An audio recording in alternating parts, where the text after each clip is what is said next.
and the future in 6 personal views. Some sequences include strobing lights and strong language.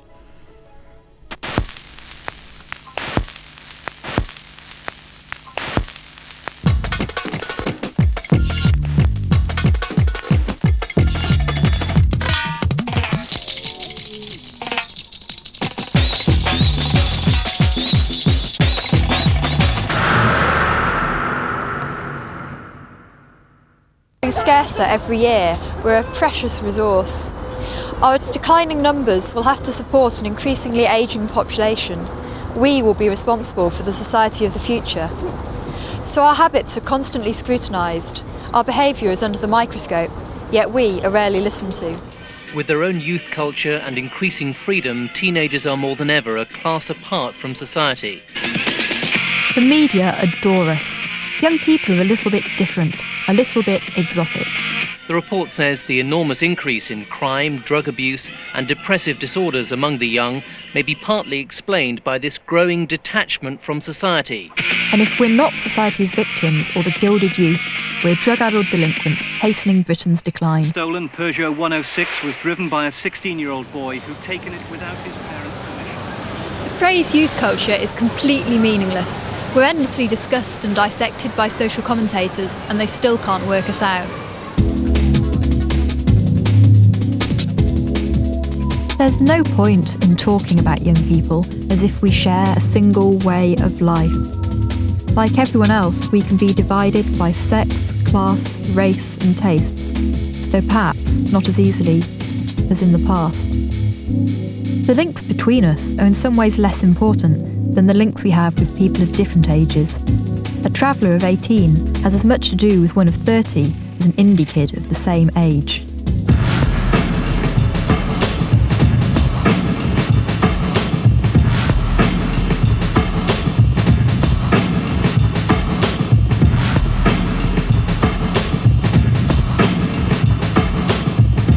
People assume that society is collapsing because we don't identify with traditional groups.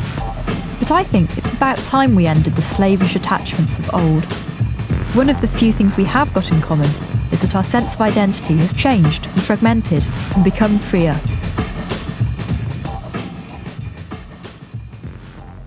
Instead of a few rival tribes like mods and rockers, there are dozens of groups with their own lifestyles, idiosyncrasies and obsessions. We don't subscribe wholeheartedly to a single subculture. I think we pick and mix, forming links with all kinds of different groups.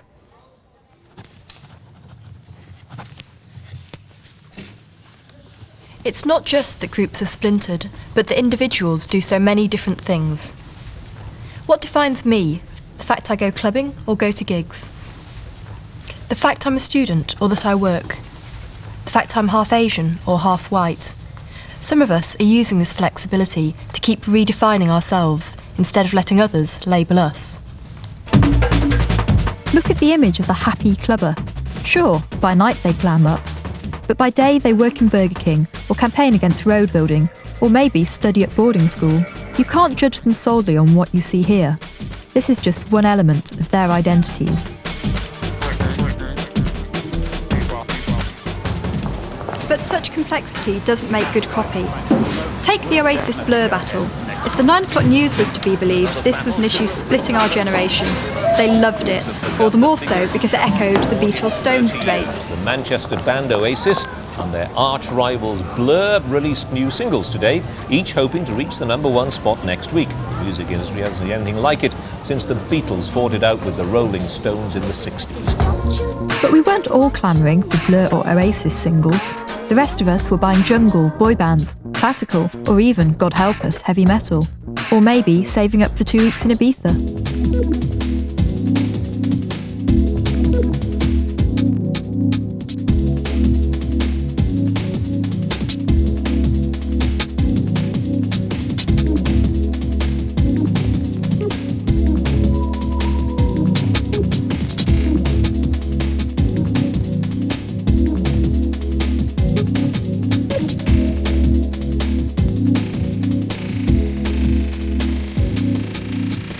These days, our outlook's wider, we're more cosmopolitan. It's an attitude that makes the idea of being British almost irrelevant. we're as likely to identify with other countries. We're used to foreign holidays and exotic locations on TV. We've grown up with people from other cultures. But it's not all sunshine and roses.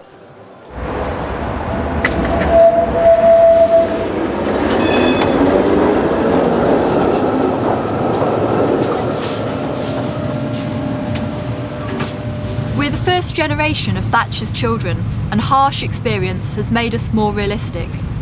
Like our parents, we're turning away from organised politics because we don't trust politicians.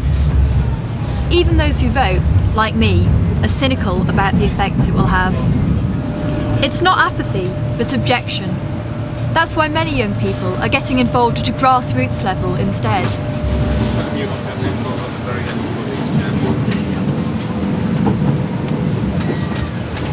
In some ways, young people have never had it so bad. But we've grown up with these problems. They are our everyday reality. We know many of us won't find work straight away, maybe never.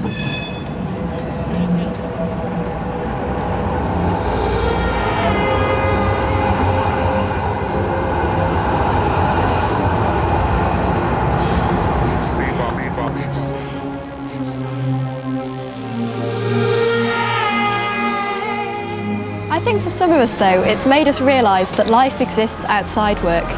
Maybe that means a muck job which pays for hedonistic weekends, or rejecting the 9 to 5 completely and becoming a new age traveller, or a car thief. We're not as pessimistic about ourselves as the media is about us.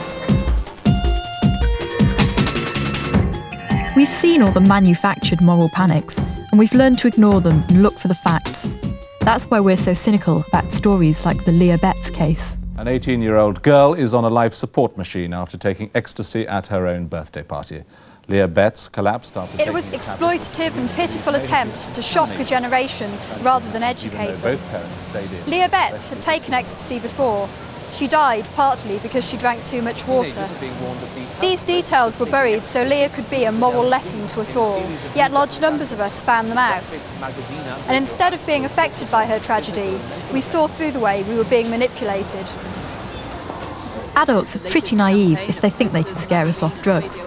For a start, we know a hell of a lot more about them than they do. Drugs are so widespread they're not even an issue anymore. 3/4 of us are offered them, but nearly half just say no. It's a personal choice, nothing to get upset or excited about. Permanent brain damage. We're not immoral, we just have different priorities. We've become more realistic, which is why we lack the blind confidence of young people in the 60s. It's hardly surprising. We live in a society which thinks it's falling apart instead of progressing, and which thinks that we are largely to blame.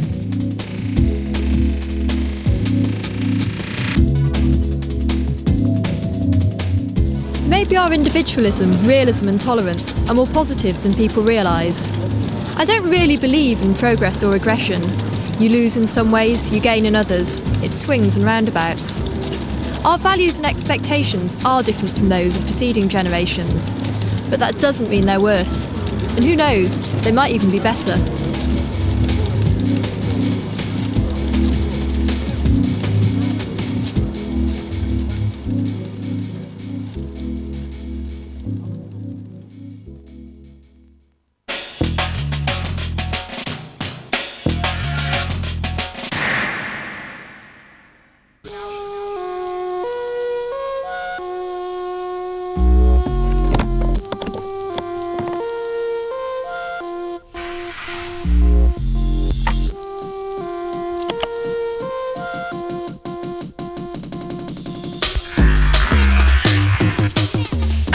Music should be free. You shouldn't have to pay for it. It's too important to be owned by the few. Records are precious articles in black society, a chronicle of black life. I listen to it all the time. I get my inspirations from it. Music is so important in my life, it's not even funny. I have to listen to music every day. That's my life, music.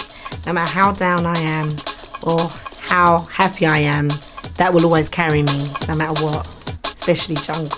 For this, you need a journalist, scientist. Keep your eye at this folk, cosmical, far from logical.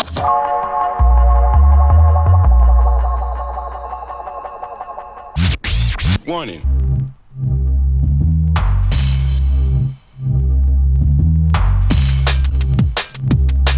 Music is the defining fact of black life. How else are black people defined apart from the colour of their skin, the music they listen to and the clothes that they wear? Music explains black culture because it's just there, it's a chronicle. It's just this long line of music that is listened to and made by black people for black people. And it's just like something that is for us.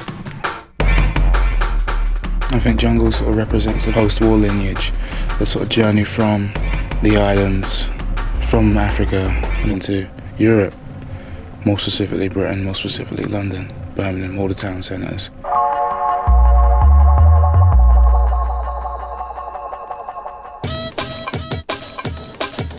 Black British people needed something. Rather than having ragga, which is Jamaican, hip-hop, which originated more in the States. Because it's actually invented in this country, I'm actually not so...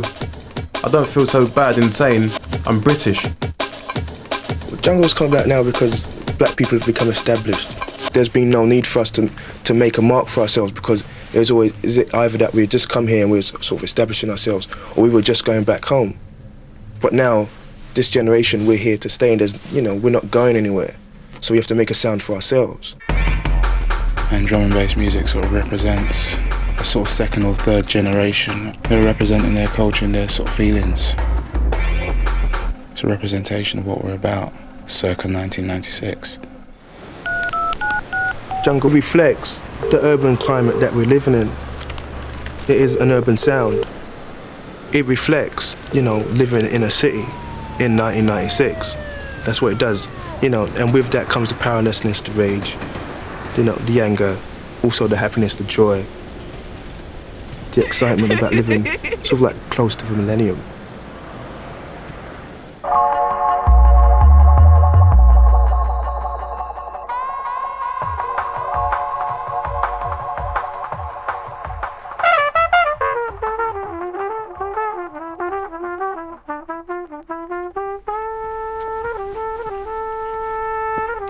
Jungle, for the most part, doesn't have any words. You don't need words to convey meaning. Look at jazz and tell me that music doesn't have meaning.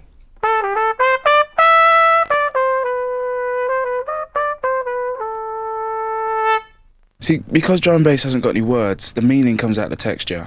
Just the flavour of it. Like if it's a dark track, if it's a happy track, it's just textures, themes. And I'm really trying to see if this person can actually hit me with it. And sometimes dark tunes just like just claustrophobic and they're just like, this is just too intense, and they sort of like eat into your soul and they can just drag you down.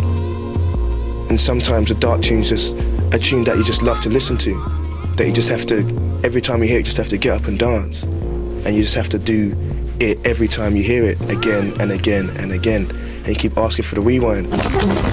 It's an exorcism, it's a representation of how you feel, and it just puts that reality.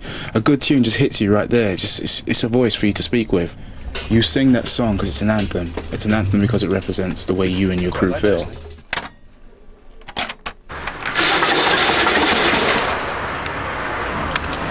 You get to the point where you don't need to buy records, but you just want to.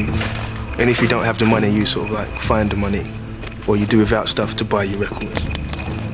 Just like going to record shops because it's just like, you can go there and listen to music and you don't have to buy something. And you get a sense of what is new, what you should be listening to or what you could be listening to.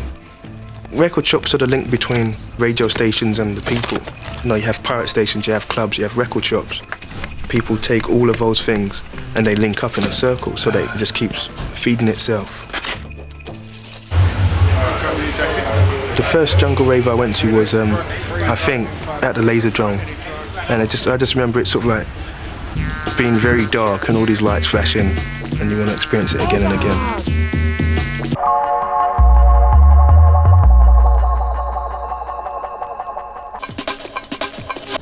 You can vote, and you can vote, and you can vote. We don't put our trust in the government. Poor people don't have any say. Without money, you can't really do anything. We have to be materialistic. Anything that you want, you have to go out and get. You can't trust anybody or anything. You have to trust yourself.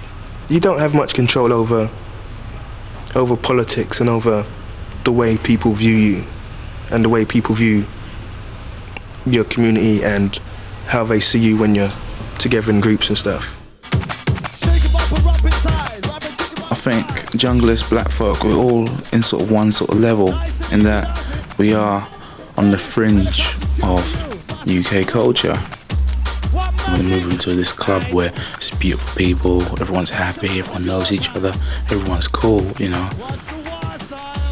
We have more reasons to escape because we are ghetto, which is why we have more reasons to create music called jungle. When you're in a rave, the music, it's not that you just listen to it with your ears, you feel it. You're wrapped up in it, you're lost in it. And this is the future that you want to sort of like live, where everything's harmonious, where everything has a sync to it, where the bass just hits you nicely, where you just get hit every time but you just don't feel a pain or... It's a utopia which you just believe in. Because to you, there's no harm can be done to you. And all you do is just open your mind up to possibilities. You feel no fear. You're not lost in any drudgery. The possibilities are endless, and this is the art of the possible. Machine gun fire. White people are entering black culture because it's attractive. It's the most vibrant youth culture in this country. Youth culture's credibility comes from it's sort of like seeming to be black. Of course they're going to want to be involved and sort of like be closer to it. Hopefully it points towards a sort of like a multicultural future whereby, you know, black people and white people coexist without having to get through this bullshit about skin colour and skin tone and class and whatever. Jungle sort of relates a future that could possibly be, that could possibly exist, and that we could strive towards. And that's where the future and jungle come together. But it's not necessarily the future that will become, but it's the future that could become. Oh God! Stand up for your face and block one in front of the camera. Inside, what's the fashion? Rampage, style of fashion. Follow fashion, believe that. If tomorrow there was no jungle, I don't know how I'd be able to cope.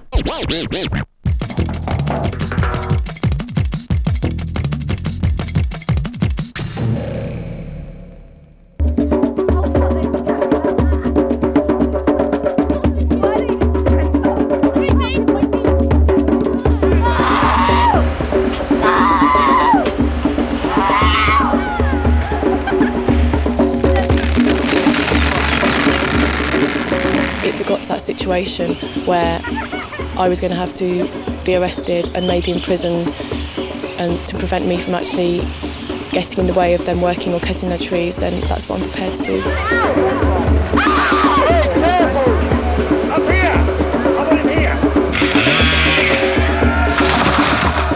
It doesn't make any sense to me that to be doing something so positive and so important for this planet, then that is to be made illegal, so I just don't really connect that.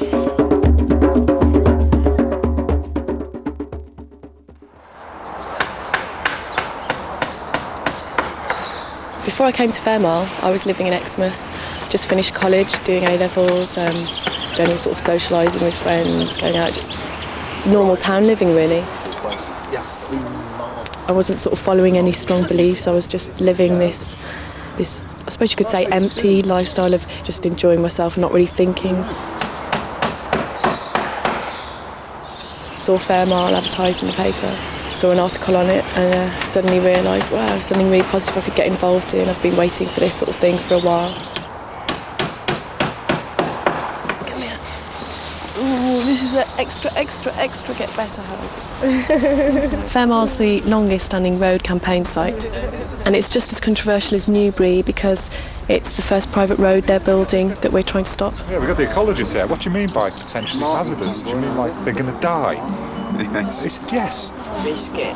Well, why didn't you write you're going to kill the barn owls? They would kill the barn owls when they've done this.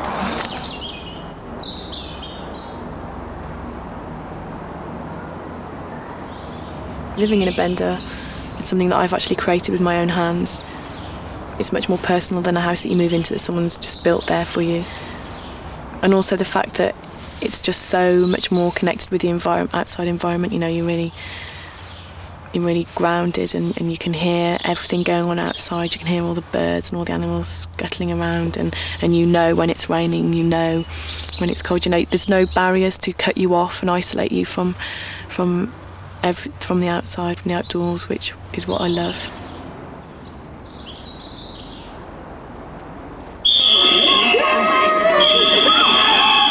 For 7 weeks, security and protesters have been locked in daily conflict. It's a battle the protesters can't win.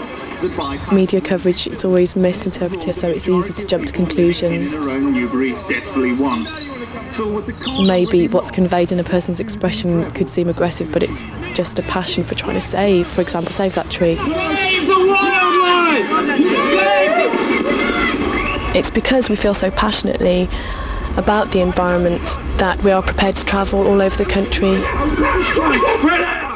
The first action I went on was involved with the A30 road campaign, and it was last winter. And because it was non-violent, everyone was trying to make it all quite funny and having a laugh and being silly. I jumped on diggers and tried to stop them working, and got really muddy and sung lots of songs and danced around security guards trying to confuse them. And how did it make you feel? Gave me a sense of achievement at the end of the day, that I'd actually slowed down work and had an effect on something which I saw as destructive. They struggled and stretched. They strained and heaved. The problem I find with political rallies and talks is that they tend to go over people's heads.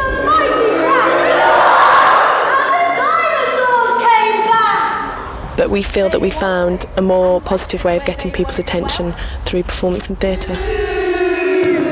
What an awful sting!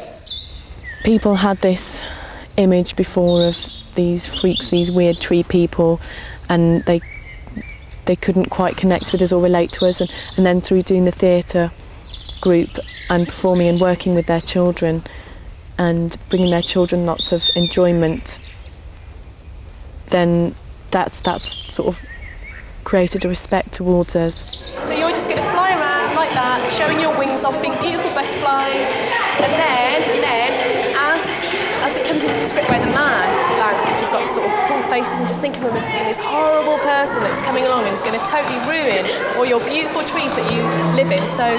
But we have encountered some fears and prejudice. There was one instance where we had to change a script, we had to change a few words out of that. Those were trees and roads. And in one sense that was annoying and upsetting for us, that words that are used in the everyday English language, because we were using them, we had to change them. But then at the same time that's positive, because that points to the fact that they have become political words and therefore we have had an effect.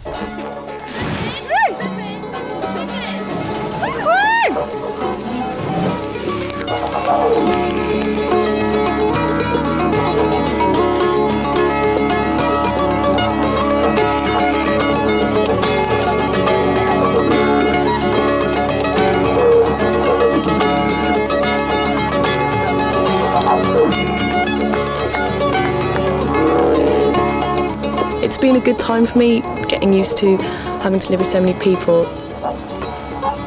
Through seeing other people, being able to get up and just do things for themselves and not give a shit if anyone's looking, if it's something they're trying for the first time, then to be inspired by that and see that empowerment within them, and then be able to recognise that I could therefore do that and I can get up and do it. And then to go and actually do that, whatever it is, even if it's just a little chore, just doing it for yourself, and that sense of achievement and empowerment that you get is brilliant. Listen to the trees. Each has his tale to tell, and the tales cross and they weave. I personally see hope for the future. It may be quite slow. I can only see hope for the fact that there is this movement, there is this green movement going on, which, you know, now I'm part of, and so I feel positive for that. I feel personally, you know, I'm going definitely in the right direction and focusing on something which is so important to me. I mean, I'm not necessarily suggesting that people should all run out and do what I'm doing, because obviously if they don't believe in that, then, you know, or they don't want to live this lifestyle, then fair enough. If everyone was to live this lifestyle, it could get pretty hectic in the countryside, really. I don't think I'm being idealistic. I think that I'm being active and, you know, getting off my arse and doing something. And if that's being idealistic, then I feel that it's quite a sad state that our country's got into. You know, if to be active and to challenge yourself and really try and develop your own, look at yourself and, you know, really work on things and do something you believe in, is being idealistic, then, you know, that's quite sad, really.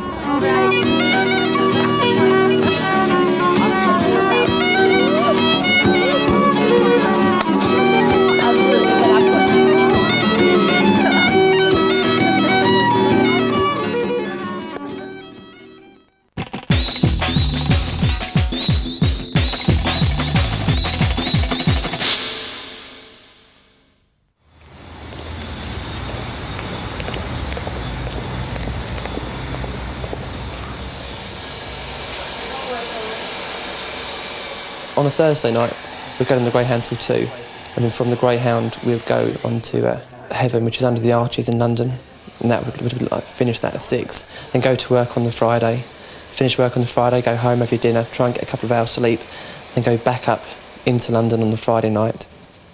That would finish about 6 again in the morning. Then from there, go back to work Saturday, do a whole day at work Saturday, and then come home, have your dinner, meet your friends again, and go back up into London. And Saturday night was a big night. We'd go from, I don't know, 9 o'clock, start off in Heaven, then we'd go to the Fridge until 3. Then from Fridge go to Trade until about 9 o'clock on a Sunday, then come back home to Windsor, get changed again, and go back into Trade, which was then called FF on a Sunday, and leave there first thing Monday morning, go straight to work. I got a really nice pair of Dolce & Gabbana beige trousers. The question is, do I wear the pink shirt or do I wear the orange shirt? It did get too much. I mean, 2 years of doing that 6 nights a week made a big hole in my bank balance, and work and your health suffers, and it's not too good for you. But still, that is what the week is for. I work so I can afford to go out on a Friday and Saturday night. I don't know.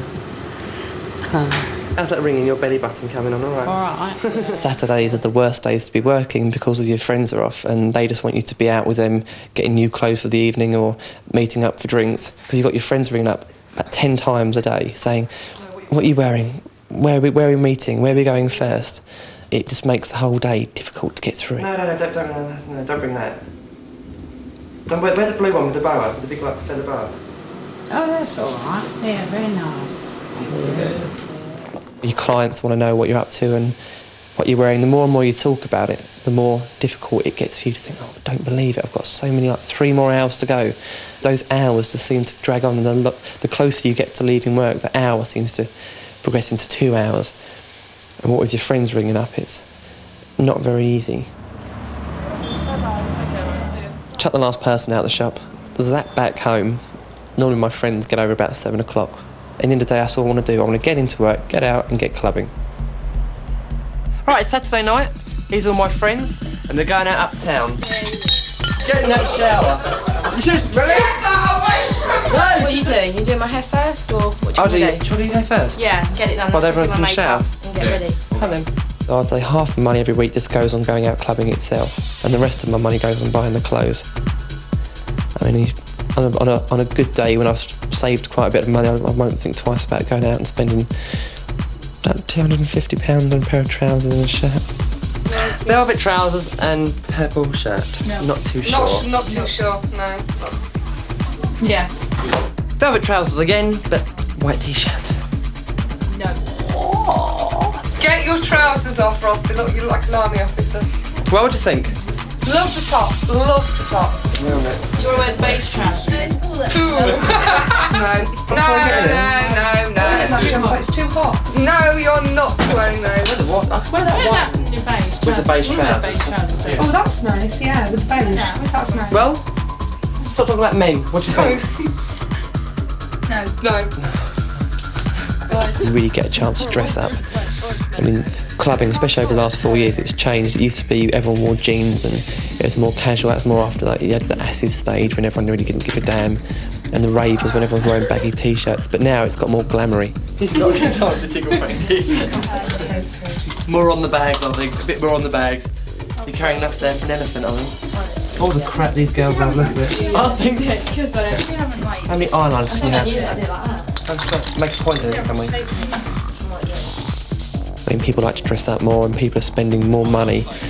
Not so much spending money, I mean, people go to Oxfam and Covent Garden to get the clothes, but it's more far out stuff and people are making more of an effort to be outrageous, really let their hair down and just wear stuff they wouldn't normally wear walking down the high street. It's all part of creating, being the person you really are, but you're like confined by society in the week not to be that person. Don't forget how to go. Strike a pose. We see all stamps. Saturday night, we're ready to go.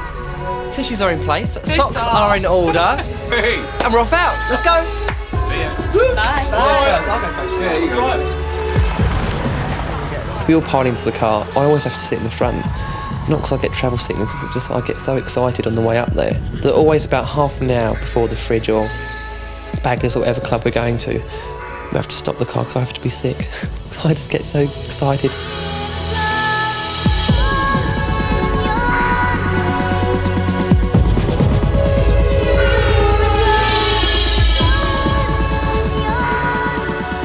Tonight we're going to Renaissance. It's their 4th birthday party and it's being held in Nottingham, which is where they originally started off. They do big club events all around the UK. They're very well known for having such good DJs there and such good events, like the whole evening is planned out really well and the music's brilliant.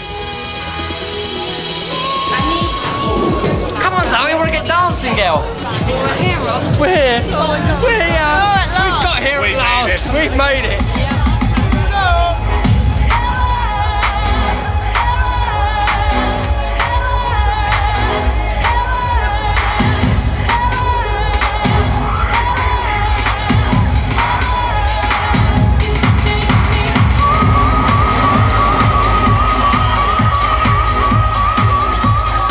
Drugs do play a large part in clubbing these days. I don't know, the media tends to focus too much on people getting totally wasted, not being able to enjoy themselves, sitting there totally muddered. That isn't the way it is. I think probably most of the people that do drugs take them purely for fuel, just to keep themselves going, give them that bit of energy. They only want that energy so they can enjoy the whole evening, be aware of what's going around them, give them the energy to dance. They don't want to be sat on the floor for 2 hours, not being able to move.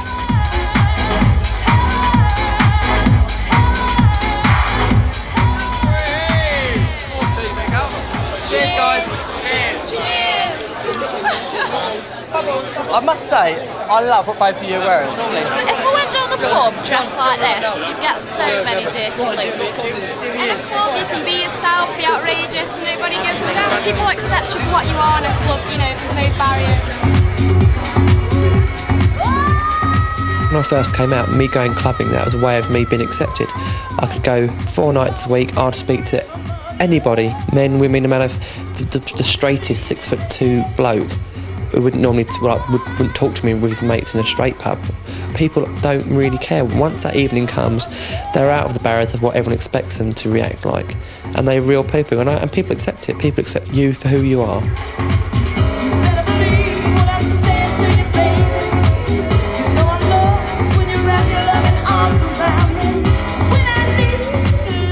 Through going clubbing, I'm far more open to things where normally I've been, I say, a closed opinions and stuff. It's broadened my horizons and my total outlook on life's altered. That's something I've gained through going clubbing, and my friends have gained. Just a larger acceptance to other people is something I'll take on for the rest of my life. But as for the future, well, I try not to think about it too much.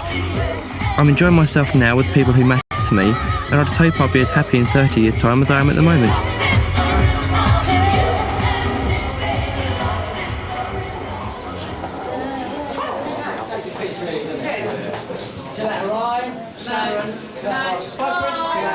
Hello, Mum, I'm on the door.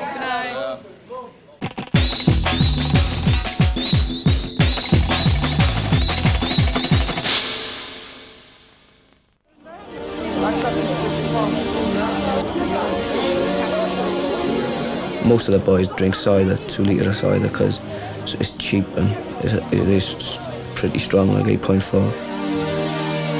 You have a smoke as well, and like you just charged up. You want to go on a mad one, really. Like just have fights, smash, break up cars, do windows, whatever.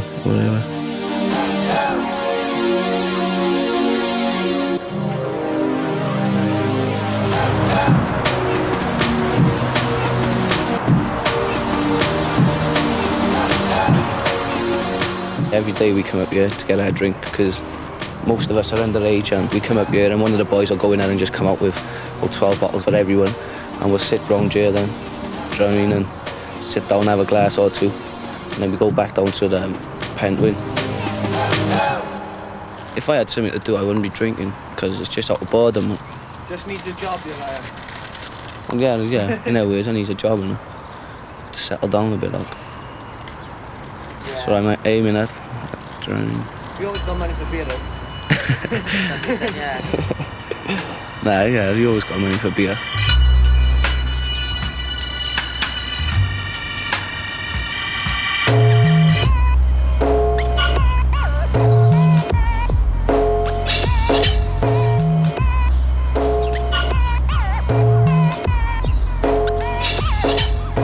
Don't get me wrong, I like the place. I'm proud to be from here, like. It is safe, but there's nothing to do. The days are the worst, they just drag.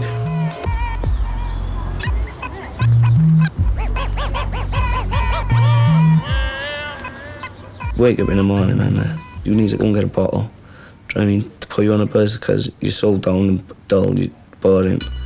You've got to get out there, get a buzz to bring you back up, like put you on a level, to buzz with everyone. Well, it's not really the buzz with everyone, it's just for yourself, really, to make you happy, you know?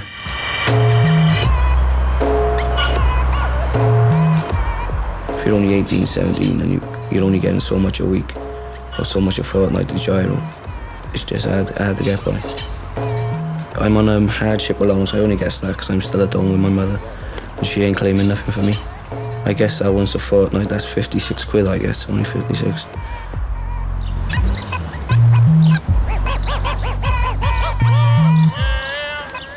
I paid my mother £20 a fortnight. That's safe for 10 of the week. And then by then, I owes out most of it, towards the end of it anyway. Like tickers, and it's just in one hand out the other straight away as soon as I get it. It's just gone.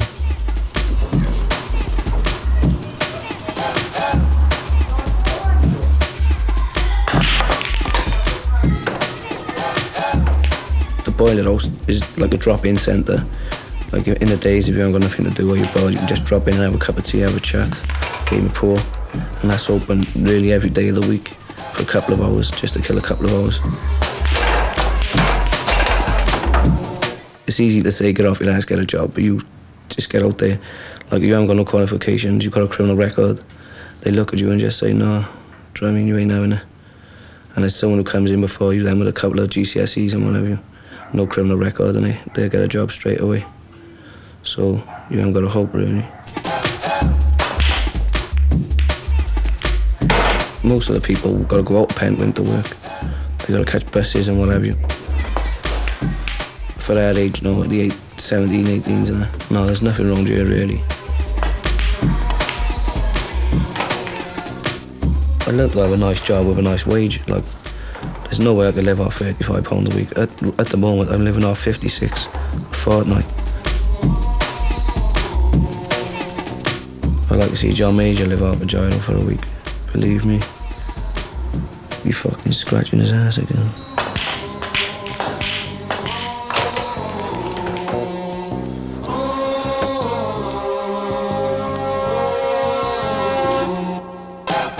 This is more of our smoking place, because do you know what I mean? There's a tunnel. It's like a wind trap. Do you get me? Like when it's all windy, it just all flies through here. And like there's a deck. We just all like in the summer, there's about fucking 10 of us stood along here building spliffs, and there's bottles everywhere. And like in the winter, just make a fire. Like see all the plastic. That's from the crates that is at the shop. They got bread crates, and we just all nick loads of them. Come down here, and we just all chuck them. Do you know what I mean? And we just build a massive fire. and then the coppers come down your fire engines. Do you know what I mean? They just stop it by there, and they just come down here then. Spread it down our way. Yeah, we just fucking leg it down there then, straight into the woods or whatever. But if it was some guy, like, we just stop and beat him up. As far as drugs go, it's easy to come by. Get anything like whiz, ganja, trips, and that's all around the estates, but crack and all that, no around here anyway. You gotta have a draw in the day, every day, like, it's just an everyday thing. So you go through a 16th a day, that's a £7, and then say you drink, that's another £2.50 for a bottle. So that's a tenner a day, and you want to buy little munchies, a couple of packs of crisps or a chippy or something. It's just fucking hard to get by, hard to come by really, the money. By the end of the week you don't owe so much money. Like sometimes you're in so much debt you can't afford to, you've got to go out and make a raise or do something. You've got to go out and get the money. There's people out there doing mad things, like some dopey old woman goes in the shop, leaves her handbag in the car, you just walk past the car, just pop the window and just grip the handbag and just run. You've got to get out there and do it. Or you're going to have a slap off the guy you owe money, innit?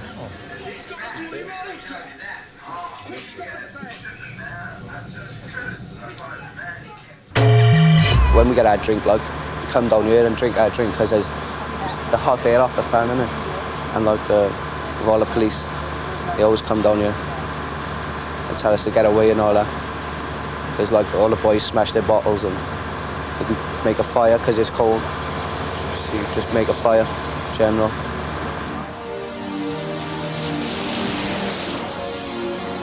Yeah, bad vibes with police. We're just down here having a little buzz, drinking our drink, and he comes down with about 4 cars, a couple of vans, and then he pulls us all over. They hate us.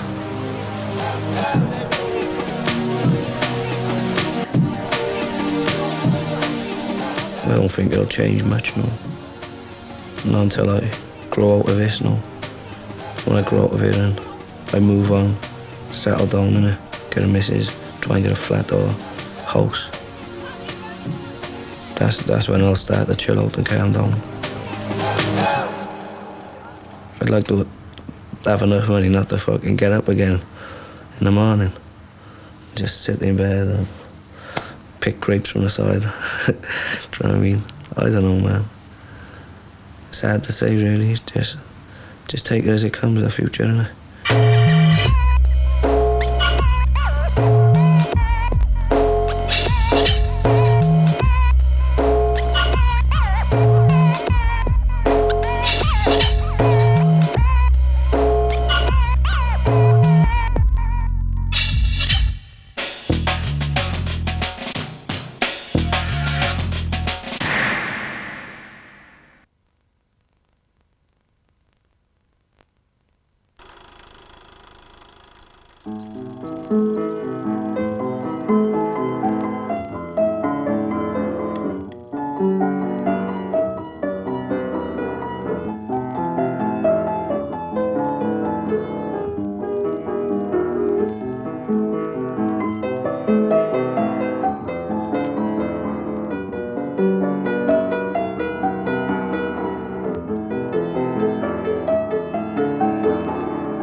Finished school and I had a really hard time at school, and I'm now at a point when all that's over and all that struggle I went through is over, and I'm sort of left here with like what have I got to show for it? I've got to go forward, and all these questions and past and futures just screaming at me while I'm sitting in the middle of them both.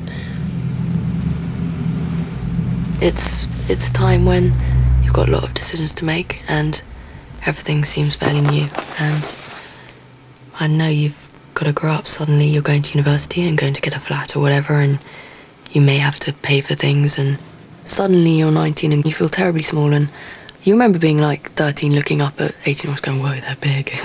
But like I feel bloody immature and not ready to make decisions at all. I do my washing, I do all my cleaning. And I cook for myself, basically. My mother sometimes cooks me suppers, but it's only because I bully her into it. And I basically take care of myself. I lead quite an independent life.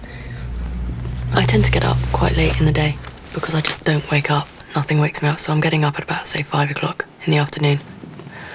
And then I'll go and watch a good dosage of TV and then do whatever the night calls to do.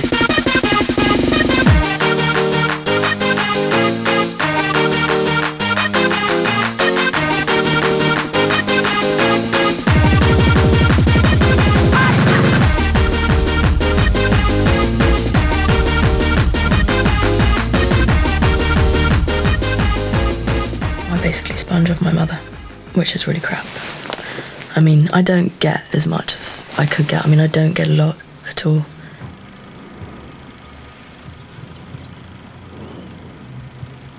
Everything is so expensive nowadays that, like, I mean, I spend a lot on makeup and shit like that. Like, I love, like, getting nail varnish colours and stupid shit like that, pampering myself. But going out really just takes all your money. You're looking at just, you could spend 100 quid in one night, just not a problem.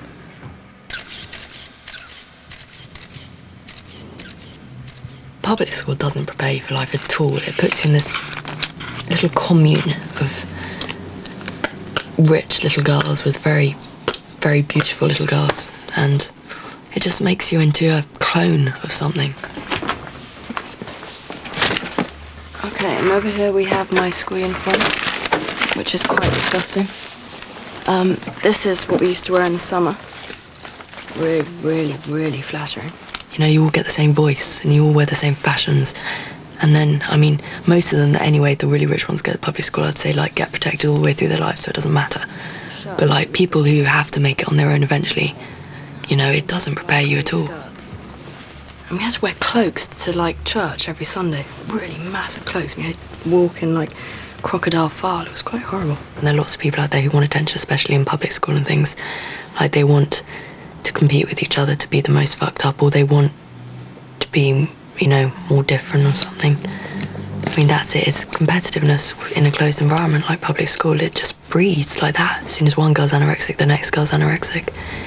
To, like, well, actually, I did once try to be anorexic. I just thought I'd give it a try, which is really stupid. But, I mean, it was just so stupid. But, I mean, that was just like, let's see what's going on here, you know? And, like, but it really didn't work for me. It wasn't my way out. It wasn't the way I felt that I can control my life, so. There were drugs around at public school. I mean, like, but when you get older, you see it more, but when you're young, they're still around, like the sixth formers are doing them or whatever, and weed's everywhere. But, like, there are a few people at school would sell weed to make money. I mean, they wouldn't make a lot, but they'd make enough. And it's a really good way of, like, getting yourself some more pocket money. People should have the right to make their own decisions with their bloody head. You know, even if they haven't got the intelligence to figure out what it's going to do to them, fair enough, they're taking the drugs. You know, it's their decision, it's them. If people weren't so bloody scared of everything, you know, everything would be all right. You know, scared of sexuality, separate boys and girls at school and all that. I mean, it's just like, it would get rid of so many problems if everyone was just open about things.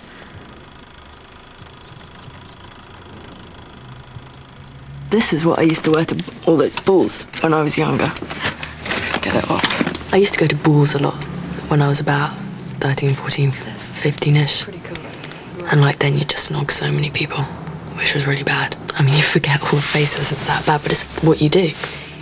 Lots of girls, I figure, at the age of 16, when they're, like, coming to their sexual awareness and all that, are going to be, like, fairly eager to lose their virginity. But it's caused by them, not by the environment. You know, everyone wants to be sexy, so they figured, let's try it out. You know, in the end, you know, losing your virginity is no big deal, really. I mean, everyone gets a shag sooner or later, I guess. Literally all the people I know that are going out, the females are the complete dominating partner, and the ones in control and the men are just like, yes, whatever you say, which is cool. That's the way it should be.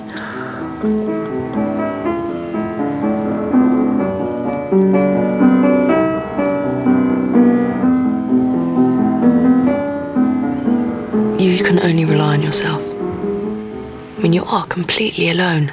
Completely alone. No one can be inside your head. No one can know what you feel, and all this. It's scary.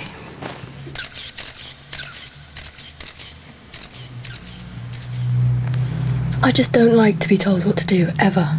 I mean, like, I want to be given the credit to be my own person and do what I want to do. I got my belly button done. A present from Patrick was my first piss. I show it off a lot. I like showing it. And my tongue as well. Which freaks people out completely, and I don't know why, but it's fun to play with.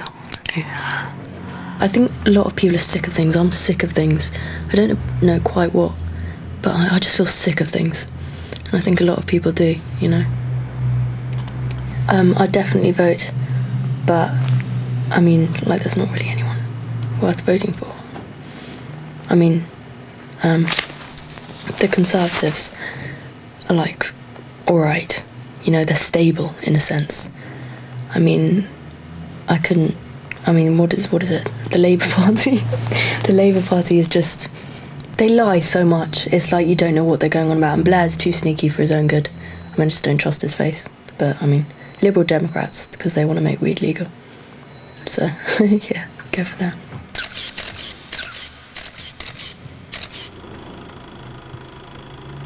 When I think about my future and my dreams, I feel really scared because I do want so many things and I don't see them as that possible. I've always had this sort of fantasy that I wanted to be a model and stuff, but that seems so arrogant. And I want to be an actress, and I want to be really famous, I want to be really rich, I want to have everything, but I bet you'll be miserable if I get it, but it's what I want. Well, it's not so unconventional, is it? Everyone wants to be an actress and a model. I mean, it's probably the most conventional thing of all. A few girls I was at school with were asked to be models, which is all very upsetting. You strut down the King's Road and, like, just hope someone come and ask, but, well, not really, but that's when most people are asked. Let's go!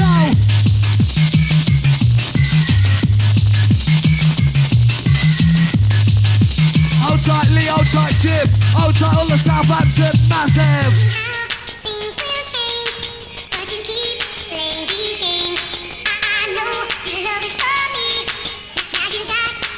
How I see myself at 40 is in a complete and utter mess. In a council flat, being a complete alcoholic, being awful to, like, children I have. My husband's probably left me. And just completely depressed. That's what I see myself at 40. Or I see myself as complete, you know, on the film, as it were, like going to the Oscars, yeah, getting, like, doing better than Kevin Costner did, you know, like, just getting, like, 10 Oscars, not a problem. I wake up and I feel an excitement, and that makes me so happy. Just like that you don't know what's going to happen. And although it's scary, but sometimes you can get it, so it's just really exciting and you want to run out there and meet it, you know?